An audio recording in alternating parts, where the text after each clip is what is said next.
Hello everybody, it's Mr. Ray here with our next lesson in grade 12 data management. We're in the first unit. We're looking at different ways of counting complex situations. We spent quite a few lessons looking at permutations and combinations, and we're going to switch gears a little bit here. We're going to talk about something called Venn diagrams. So I'll read the definition, but basically it's a visual representation of how you can count things that have some common characteristics. So a Venn diagram, a diagram with overlapping circles inside a rectangle used as a tool to count items. The rectangle represents the universal set S, or in this case we put U, but normally it's S, from which all items are drawn from, and the circles represent subsets based on certain characteristics of the universal set. Overlapping circles, so this area here, would include items that include characteristics from both subsets. So a very simple example of this could be, I could be thinking about coats. So my universal set S would be all coats. And maybe I decide I want set A is going to be, of course it has to be related to coats, it has to be say brown coats. So set A is all the brown coats, and set B would be leather coats. So you can see, based on the certain areas, if I looked at the overlapping area here, if it has both characteristics of A and B, that means it's a brown leather coat. Okay, it's brown from A, it's leather from B, and of course it's within the universal set S, which is all coats. This little crescent moon area here for A, this would be brown coats that aren't leather. And this would be over here, this moon shape for B, this would be this would be leather coats that aren't brown. And outside here, you'd have coats that have that are neither brown nor leather. So it could be a blue coat or whatever. So that's how you would represent. And what we do is we put the numbers from each of these inside the area that it represents, and it allows us a very quick way to answer a lot of fairly complex questions. You'll see that especially in the last example we do today. Okay, so I'm going to talk more about this formula here later. But what I want to talk about now is the symbols here. So when we talk about the area of all of them together, so if I want to know how,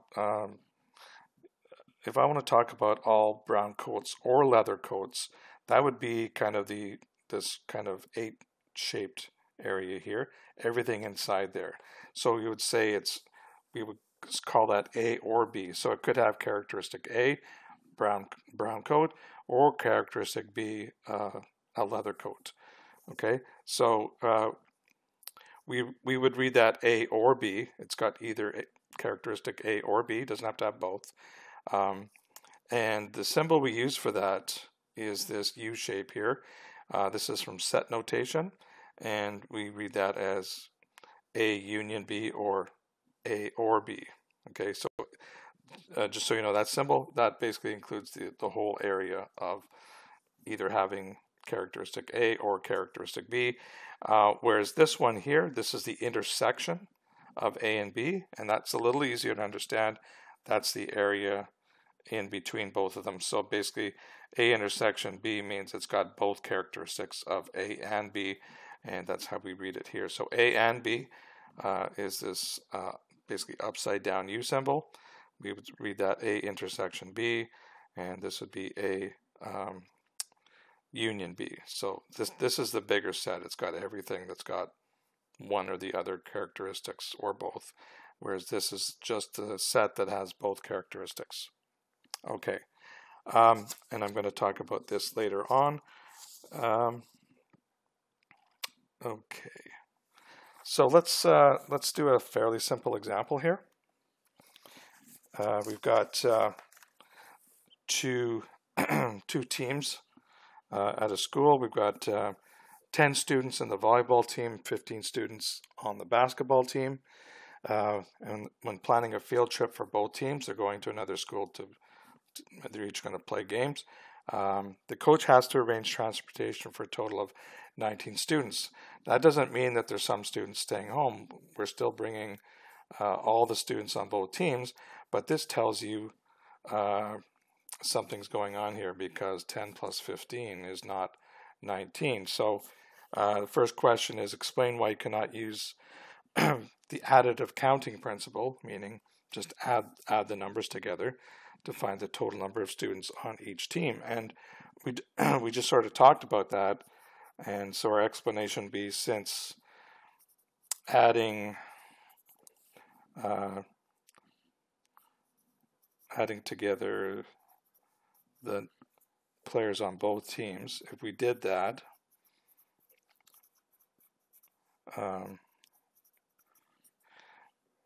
gives you basically 10 plus 15 is 25,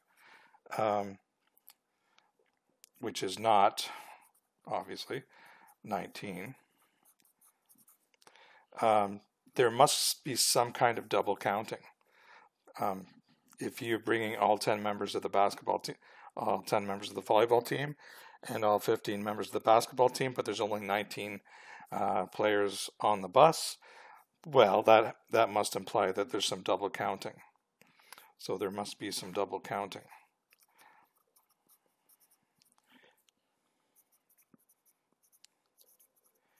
So when I say double counting, I'm talking about, you probably have some students that are on both teams, that play for both teams. So that's why you don't have to have space for 25 players. You only need space for 19. So we're going to make our first Venn diagram here. So again, it's always going to be a rectangle to start. Okay, and we've got two sets here. We've got the volleyball team and we've got the basketball team. So I'm going to do my two circles, as we saw on the first page. Each circle represents a certain trait or characteristic. So in this case, we're going to have this circle here, this set. We're going to call that V for volleyball team, and this circle will be basketball team. And we've also got the universal set S, which in this situation, it's just the players on both teams. Sometimes you'll see that this implies something bigger than what's inside the two circles together. In this case, we're just going to go with all that's in this universal set are the two teams. Okay, so we're going to leave it like that. We didn't put any numbers yet. We're going to do that down here. It says determine the number of students in the remaining regions of your diagram and explain what these regions represent. So I actually didn't put any numbers in the top one. I didn't want to confuse anybody yet. So just repeat our drawing. So we got volleyball, basketball. Okay, so we've got a total of 25, sorry, I'm not reading the numbers right. We got a total of 10 in here and a total of 15 in here. And together, there should be a total of 19, but if we add them together, we get, obviously from the first question, we get 19 altogether. So if I do subtraction 25 minus 19, that gives me the number that I've overcounted or double counted, and that's actually the number of students that are on both teams. So, and you'll see that this works out. I'll just take my word for it for now. So there's actually 6 students that are on both teams. So now we go back to each team. So if we go back to the volleyball team, there's a total of 10. Well, if you look inside the circle here where the V is, so far I do have 6 players on the volleyball team. Those are the players that are on both teams. So how many other players do I need to make 10? Well, that's going to be 10 minus 6 is 4. So I can fill in the bigger part of that circle. These 4 would be players that are on the volleyball team, but not on the basketball team. These 6 here would be players that are on both teams, as we've said before. Okay, now if we go to the basketball team, we know there's 15 players on the basketball team. So how many more do we need inside the circle? We've already got 6 that are on both teams. So we need 15. So 15 minus 6 is 9. Okay, so these 9 would be basketball players that aren't on the volleyball team. And like I've said before, these are volleyball players. These 4 are the volleyball players not on the basketball team. And these are the 6 players that are on both. Okay, so that's how you would do that overlapping area. In this case, we knew what the total was. We actually knew the A or B, or in this case, V or B was 19. Okay, so we knew we had to calculate some overlap, because if we just added the raw numbers together of 10 and 15, we would have got 25. Now, if you add up these 3 numbers, you do get 19. And that's what they told us the total was when they were talking about the bus trip. So that does work out. If we just add these 3 numbers, we get 19. And this question here, determine how many students are on both teams. Well, we just talked about that. We can go back to the diagram. We looked at, we got that number 6. Now, we didn't really use any formulas for that. So you could do it strictly through the Venn diagram and figure out it's 6. Or we could go back to this formula here. So we've got 2 formulas here. And I'm going to use, well, obviously this one here. I'm going to change the letters. Instead of A, B, I'm going to use V, B, because volleyball, basketball. So you can see what this formula is. And the notation here, just in case I haven't mentioned it yet, I don't think I have. The n outside is kind of like a function, but it's a function that gives the number of elements inside that set.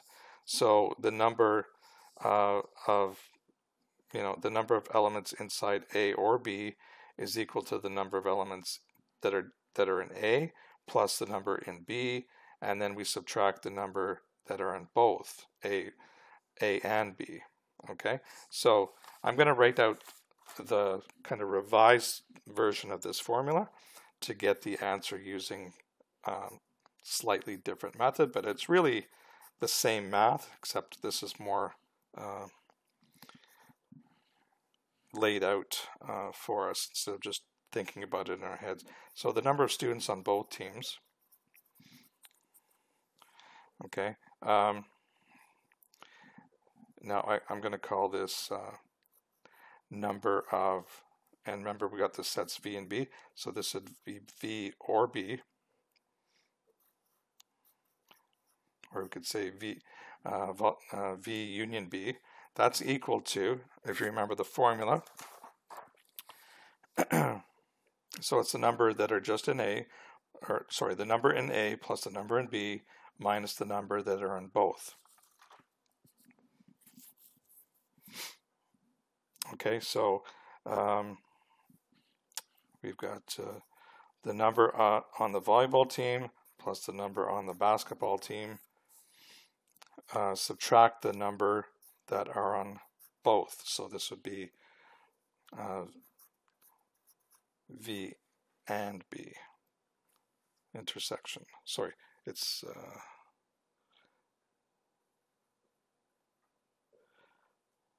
no, this is, got this upside down. This is the intersection. This is the union here. So we take away the number on both. So we have these numbers. We've got the 15 and the 10. So 10 on the volleyball team plus the 15 on the basketball team minus the number on both.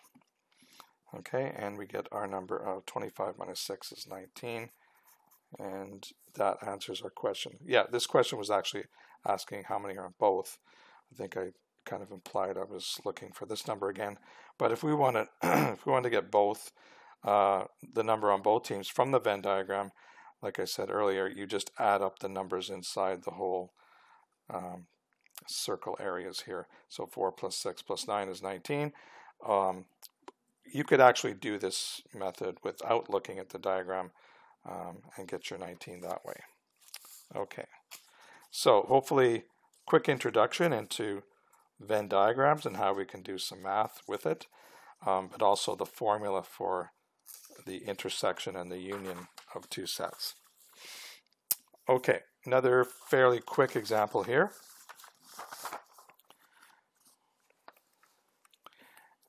This time we have some students putting on plays. So the drama club is putting on 2 one-act plays. There are 11 actors in the Feydeau farce and 7 in the Molière piece. Okay, so there's 2 different plays going on here.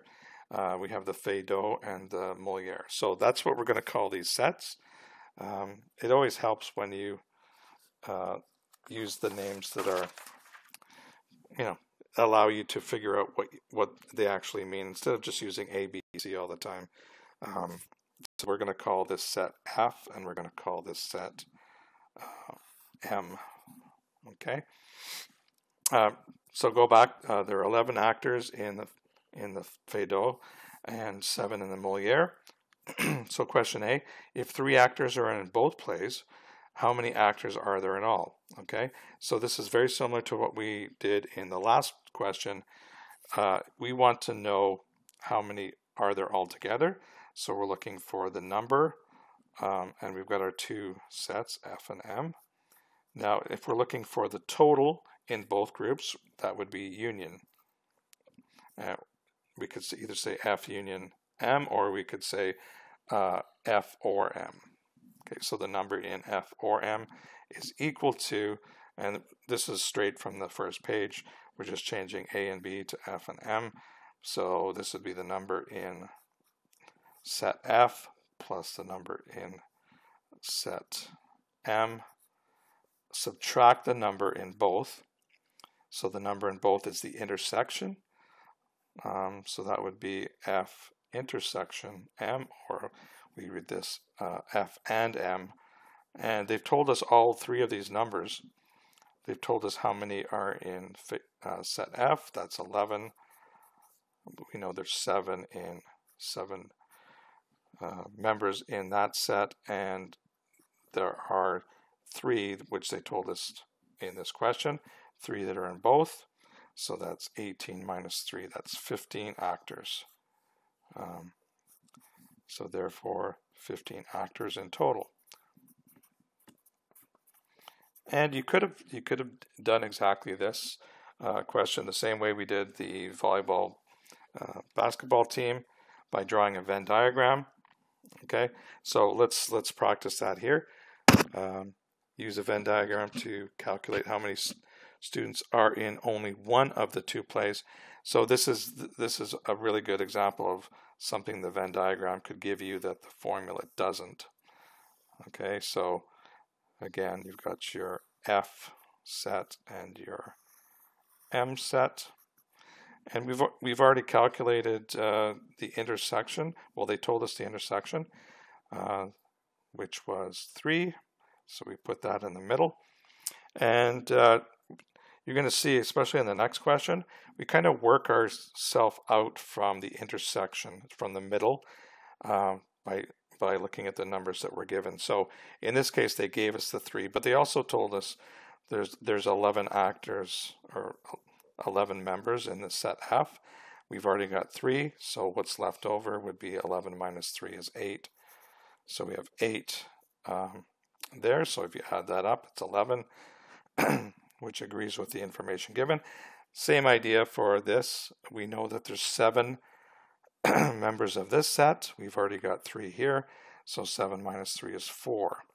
So that basically represents, everything from above.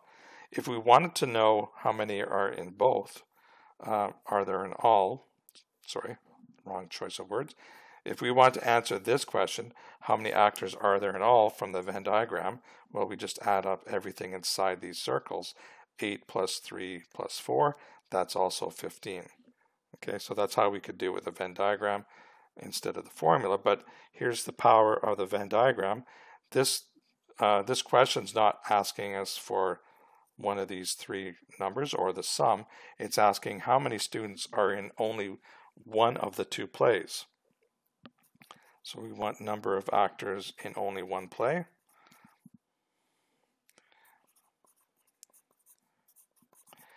Okay, and this is a very visual way of getting the answer. So where is that given in this Venn diagram? Well, the members, the actors that are only in the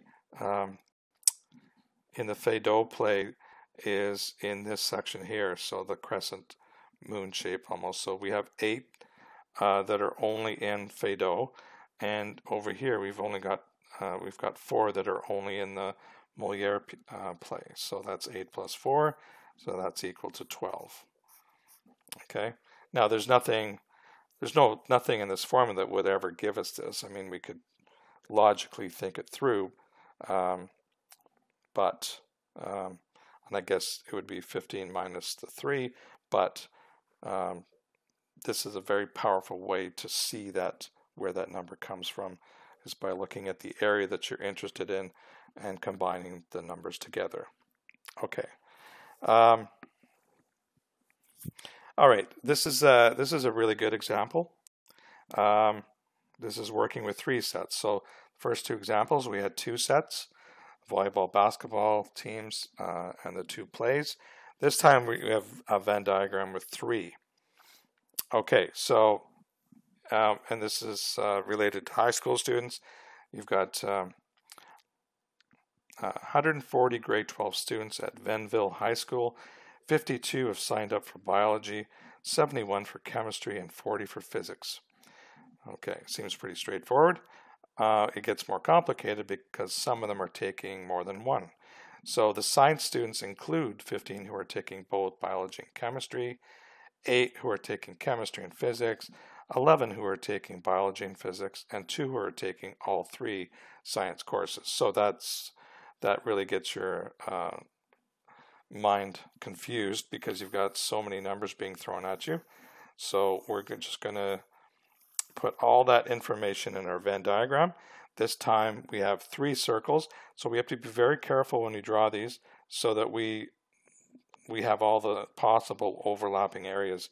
So the way I'm going to do that is I'm going to put one up at the top middle, and then I'm going to put one over here, and then one over here. Okay, they're not perfect circles, but they don't have to be. So inside this S, this is the universal set. So this is everything we're talking about.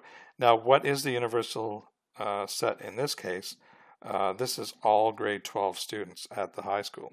Okay, we don't know. We know that the total number of students inside this represented in this diagram is going to be 140. Okay, we can't write that yet. We have to kind of work our way through. So we've got our 3 sets, our circles. We have one for biology, one for chemistry, and one for physics. So I've got my chemistry here, biology here. If you want to write the words in, that's totally fine. Physics there. And notice I called them PCB, not ABC. That would be because you can see very quickly from the diagram, if I want to know where a certain intersection is, I can quickly find it just by looking at the letters here and not trying to interpret what those letters represent. Okay, so like I said on the last example, we're going to work ourselves out from the middle. And that middle value is almost always given last. So the middle value is where all 3 overlap. So the number that are inside here are students that take all 3 science courses, physics, chemistry, biology, and that's given right here. 2 are taking all 3, so I'm going to put that number in right away. And that's probably the only number that I'm going to write on here that's written here. So that's important to understand. We're going to deduct the numbers as we work our way out. So I'm going to work my way backwards here. It'd be nice if they gave us in the other order, but it is what it is. So the next thing before this was 11 who are taking biology and physics. Okay, so where's biology and physics overlap? It's this area here, physics, biology, so it's this little intersection area here. It says there's 11 students in this area. We already have 2. These 2 are taking all 3, but that also means they're taking physics and biology. And then there's a total of 11, so 11 minus 2 is 9. So these 9 students are taking physics and biology, but not chemistry. Okay, but you have a total of 11 taking both physics and biology. So you can kind of see how we're doing this. If we go backwards one more, we've got 8 that are taking chemistry and physics. So chemistry and physics, this is the overlap here. We have 8 who are taking those. So I've already got 2. I need a total of 8, so 8 minus 2 is 6. So again, those 6 students are taking chemistry and physics, but not biology. And these 2 are taking all 3. Okay, so the last one will be 15 who are taking biology and chemistry. So 15 fit in here. I've already got 2, so that leaves 13. Okay, so you can kind of see I'm working my way out from the inside. And now I go back to the 3 totals for all the courses. I guess I could just start up here. 52 have signed up for biology. So I look at my biology circle here, my set. So the total number in here should be 52 because that's what they've told us, the number of students taking it. If you look, we've already got 3 numbers here from our previous work. If I add these 3 up, I get 11 plus 13, 24. So 24 so far, I need 52. 52 minus 24 is 28. So what does that 28 represent? Those 28 students are only taking biology. Okay, but if you add up these numbers, you'll get the 52 who are taking biology. Okay, so let's go to the next one. 71 are taking chemistry. Okay, here's our chemistry set. 6 plus 2 plus 13, that's 21. I need 71, so that leaves 50 for this area of the set. If you add it up again, you'll get 71. And those 50 students are the students only taking chemistry. Okay, and then finally physics. We've got 40 taking physics. Okay, so I need a total of 40 inside that set. I've got 8 plus 9, 17. That leaves 23 students in that area, and that means 23 of the students are only taking physics. Okay, now there's one more number to do. We've got all the numbers for inside the 3 science sets, the science class sets, but we still have this 140 grade 12 students. So I said earlier, this rectangle represents all grade 12 students. So far we've talked about the grade 12 students taking any science class, but there's 140 altogether. So this is where you actually have to add up all the numbers here. So what I usually do is, we know this number is, so chemistry was 71. So we already know that number is 71. And then I add 71 plus 23 plus 9 plus 28. And that gives us, I believe, 131. So we have 131 inside the circles total. We have 140 grade 12 students. So that leaves 9 students that aren't in here, that aren't taking any science courses. Okay. And if you add up all these individual numbers, you will now get 140. Okay. So that's a pretty good example, and you could now answer all sorts of questions, about the number of students that are, any one of these numbers. You could be asked questions like how many students are only taking one science course. So that would be 50 plus 23 plus 28. You could take how many students are taking exactly 2 science courses, Well, that would be these three numbers added together. You already know how many you're taking, 3, that was given. And of course, now we know how many grade 12 students aren't taking any science courses. That's the number outside the circles. Okay. All right, so the last part here, how many students are not taking any 3 of these science courses? Well, we just figured that out, didn't we? We figured out the answer is 9. So I'm gonna just write the answer up, but I'm going to show you another way of doing it too. So you could get the answer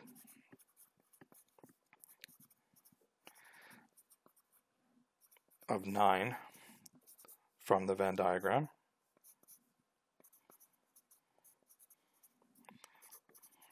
I'm going to show you another way of doing it using the formula that we're going to develop right now. So we're going to use the formula for a 3-set Venn diagram. So we've just seen a 3-set Venn diagram, but we don't know anything about the formula. If you look at the first page here, if I just go back, so what I'm talking about are these formulas here. These are formulas for just 2 sets, A and B. So I'm actually going to develop the formula for you. So, all right. So I'm going to have 3 sets.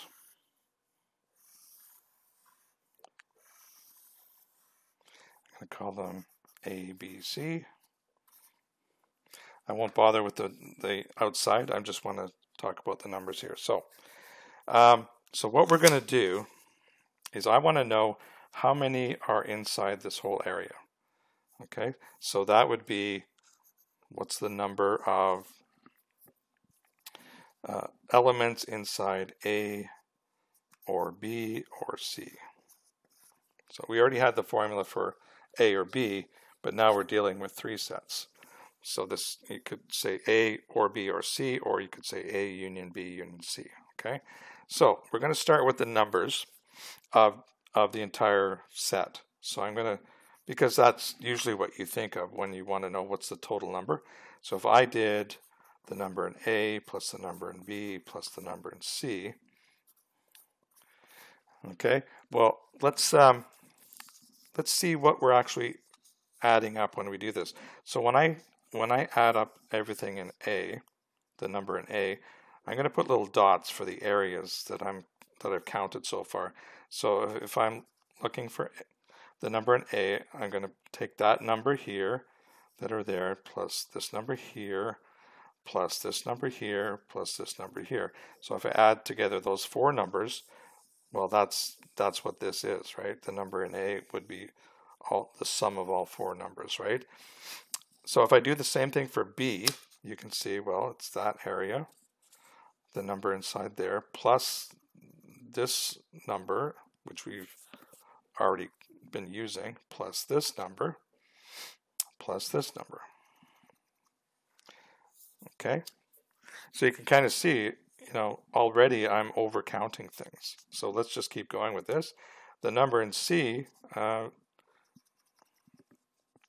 similarly, it's going to be this area of C plus this area of C plus this area of C plus this area of C.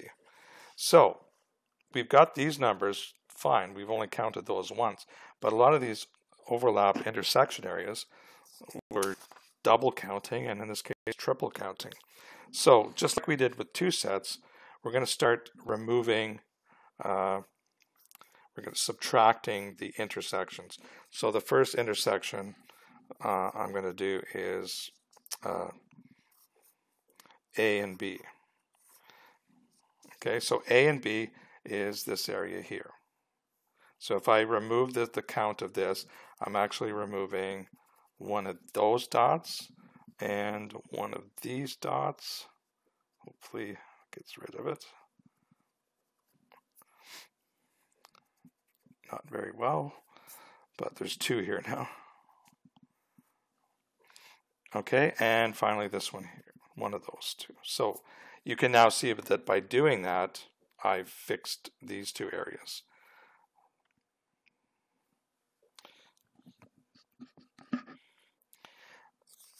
Okay, and now I'm going to remove another intersection area. So I've done A and B. Let's do, say, B and C. So the number in B and C. I'm going to subtract. So when I do that, B and C intersect here. So if I remove the number in here, I'm removing, again, one of these again, and one of these. So you can see everything looks pretty good. Oh, I think I removed this one by mistake, sorry. So when I subtracted this one first. So I took away one, that one, and that one. When I took away this, I took away that one and that one. Yeah, I did that in error, sorry about that. So when I do my last intersection area, that's going to be A and C, intersection of A and C. Okay, so again, A and C intersect right here. So I'm going to remove that one there and that one there. So, good news, mostly. I've got single counts for all these areas, all 6 of these areas, but this triple intersection area here, I couldn't properly erase these, but I actually subtracted all 3 of them, so I overshot it. So I basically got to add one of these back in. So it's going to be plus the intersection of all 3. Okay, and so this actually is, if I'm looking at that formula, I'm going to write that at the, I'm going to append the key concepts. So for 3 sets, A, B, and C. If I want to know the total count of A or B or C, that's exactly what we did. So the number in A plus the number in B plus the number in C. And then we're going to subtract our 3 intersection of 2 areas. A intersection B minus the number in B intersection C minus the number in A intersection C.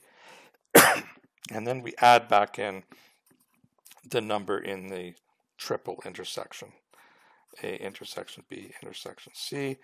And you can see why we do that, okay? So if you keep track of everything that you're actually, each of these areas that you're combining, we've managed to create, by adding this back in now, we've got one of each of all of these areas counted, and that will give us the true count of A or B or C, or if we want to call it A union B union C. Okay, so I know that was a bit of a side session there, but I'm going to go back to the question now. This is for the, if you've forgotten what we're doing, the biology, chemistry, physics question. So if I'm going to apply that formula now for 3 sets, if I want to know, we want to know how many students are taking basically any one of the science courses. So that would be P union C union B, and I could put these in any order. It doesn't really matter. So it's the number in physics plus the number in chemistry plus the number in biology. I'm going to subtract. Now we got to subtract 3 of them, right? So the intersection of physics and chemistry minus the intersection of physics and biology, and then finally the number in chemistry and biology. And then finally we add back in the intersection of all 3, just so our count is accurate. So this would be P intersect C intersect B. Now we have all these numbers from our diagram. Actually, we have all these numbers from the original question. So we did. This is a method we could use without actually drawing a Venn diagram. If I won't show you the original question, but these numbers are direct from the question. So the number taking physics was 40. The number taking chemistry course was 71. The number taking biology was 52. And then the intersections, we're going to subtract these. So the number taking physics and chemistry, that was 8. The number taking physics and biology was 11. The number taking chemistry and biology, that was 15. So we subtracted all those 3, and if you look back at the question, all 6 of these numbers were given, and the last number that was given was the number taking all 3, and we're adding that back in. Okay, so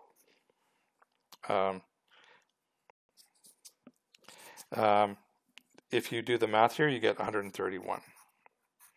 Now, this isn't the number that we're looking for. This is the number taking any of the any science course. So maybe I'll just define what this means. So number of students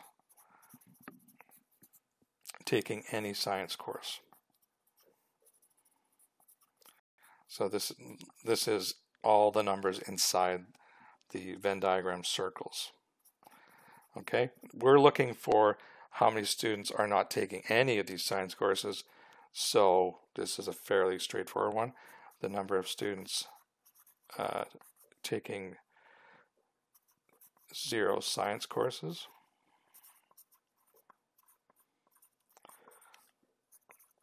Well, if you remember, and this number was given in the question as well, there's 140 grade 12 students, and we now know that 131 of them were taking science, so that leaves 9. Okay, which agrees with the number that we got from the Venn diagram, which was here. So we basically had to do a lot of mental math from the Venn diagram. Once we knew these numbers, we just added all these up. This is where you get the 131, and then you subtract it from the 140 to get the number of remaining grade 12 students outside these science sets or science courses. Okay, so which way should you do this if you get a question? It's totally up to you. I won't be asking you to, I might ask you to draw a Venn diagram representing the situation, and I might ask some other questions related to, how many students are taking, exactly 2 science courses or something like that. That's where a Venn diagram comes in handy for sure. But if you can answer a question by using the formula, like what's the total number of students taking science, you can go for that. You don't really have to draw a Venn diagram to get this answer. Okay, these numbers came straight from the question. Okay, and it's just applying the correct formula. Okay, so that's Venn diagrams. Again, it's a different way of counting some complex things.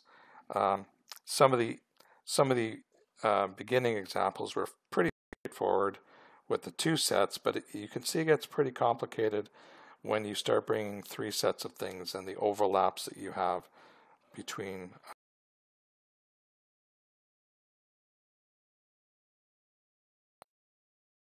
information in those types of situations. So I've got some homework questions for you to work on. And our last lesson